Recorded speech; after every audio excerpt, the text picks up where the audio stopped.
15ই August শুধু একটি দিন নয়, এটি আমাদের পবিত্র স্বাধীনতার মহোৎসব।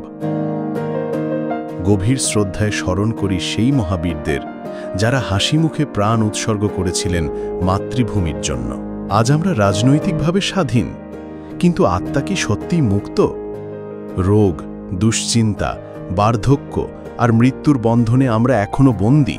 সত্যিকারের স্বাধীনতা আসবে তখনই যখন আত্মা এই বন্ধন থেকে মুক্ত হবে, আর তা সম্ভব পূর্ণ পরমাত্মা কবীর সাহেবজির শরণ গ্রহণ করে এবং সন্ত রামপালজি মহারাজের কাছ থেকে শাস্ত্রসম্মত জ্ঞান অর্জনের মাধ্যমে। এই স্বাধীনতা দিবসে শপথ করি দেশের অগ্রগতির সঙ্গে আত্মার কল্যাণের পথেও এগিয়ে যাব। এই 15ই আগস্ট শুধু দেশকেই নয়, আপনার আত্মাকেও স্বাধীন করুন।